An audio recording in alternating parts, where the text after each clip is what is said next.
बच्चों, आज हम एमए प्रीवियस के द्वितीय प्रश्न पत्र में चतुर्थ इकाई के अंतर्गत पेरिस का शांति सम्मेलन एवं वर्साय की संधि पर चर्चा करेंगे। आइए शुरू करते हैं पेरिस के शांति सम्मेलन को। पेरिस का शांति सम्मेलन 18 जनवरी 1919 को फ्रांस की राजधानी पेरिस में हुआ था। 1919 से पहले का समय आप लोगों को पता होगा, प्रथम विश्व युद्ध का समय था।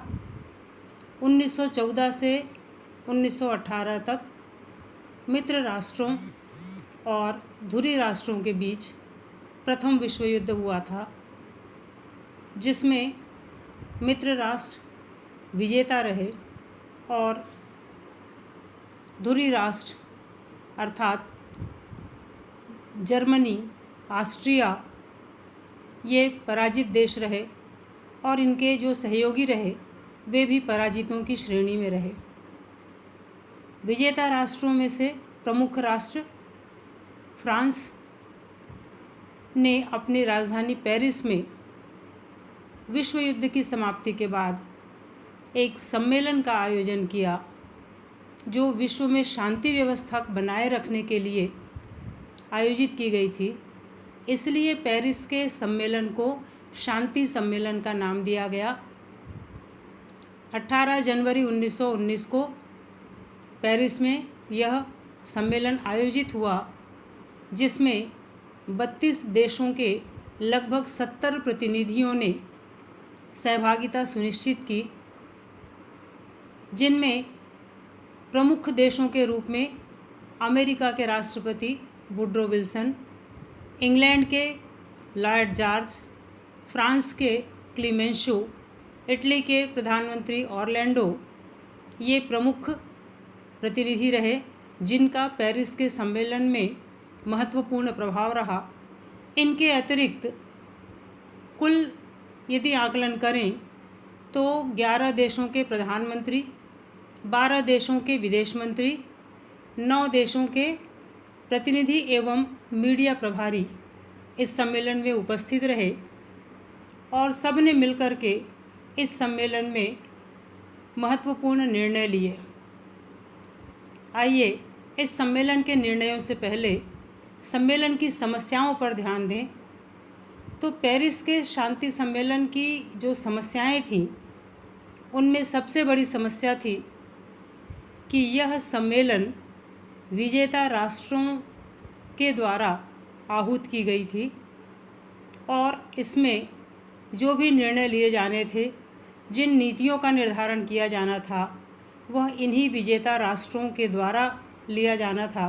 तो सबसे बड़ी समस्या या इसका आकलन करें तो यह एक पक्षीय सम्मेलन था, जो अनेकों समस्याओं को जन्म दे सकता था। दूसरी बड़ी समस्या के रूप में हम लें तो पेरिस के शांति सम्मेलन में इकट्ठे हुए प्रतिनिधियों के सामने एक सुनिश्चित स्पष्ट योजना का अभाव था और यह सम्मेलन बदले की भावना पर आधारित था। इनका एकमात्र लक्ष्य पराजित राष्ट्रों को विश्व युद्ध के लिए जिम्मेदार ठहराना था। तो ऐसी मानसिकता को लेकर के जब ये सम्मेलन शुरू हुआ तो निश्चित रूप से इस सम्मेलन के द्वारा लिए गए निर्णय निष्पक्ष नहीं हो सकते थे। इन समस्याओं का निराकरण कैसे हुआ, क्या हुआ, आइए इसको हम देखें। तो पेरिस के शांति सम्मेलन में जो भी निर्णय लिए जाने वाले थे, उसका आधार बना अमेरिकी राष्ट्रपति वुड्रो विल्सन के 14 सिद्धांत, जो विश्व शांति, शस्त्रों की होड़ पर नियंत्रण, औपनिवेशिक समस्याओं का निराकरण निष्पक्ष रूप से करने, यूरोपीय देशों की सीमाओं का निर्धारण संबंधी निर्णय लिए जाने पर आधारित वो 14 बिंदु थे, जिन्हें अमेरिकी राष्ट्रपति ने निर्धारित किया था आगामी विश्व के भविष्य के निर्धारण के लिए। और इसी आधार पर पेरिस के शांति सम्मेलन में जो निर्णय लिए गए, जो कार्य किए गए या जो संधियां तय की गईं, आइए पेरिस के शांति सम्मेलन के इन निर्णयों को या कहिए इसके कार्यों को देखें, इसका अवलोकन करें। पेरिस के शांति सम्मेलन में सबसे महत्वपूर्ण कार्य जो किया गया वो था विजेता राष्ट्रों द्वारा पराजित राष्ट्रों के साथ संधियों का निर्धारण करना।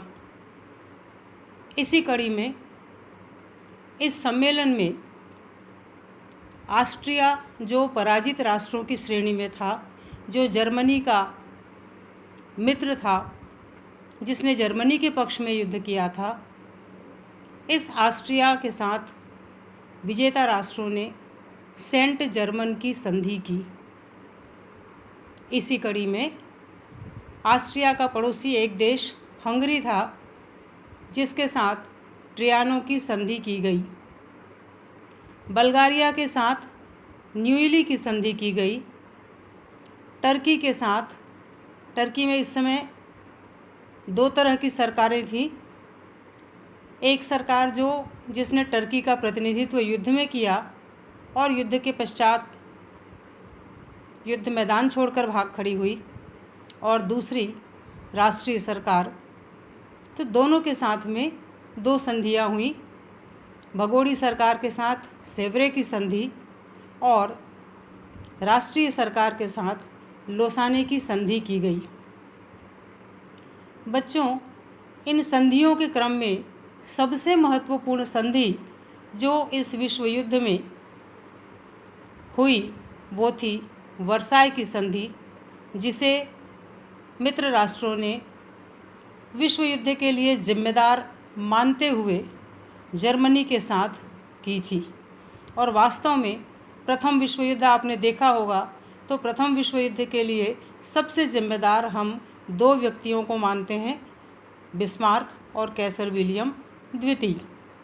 तो जर्मनी को सबसे महत्वपूर्ण जिम्मेदार देश माना जा सकता था।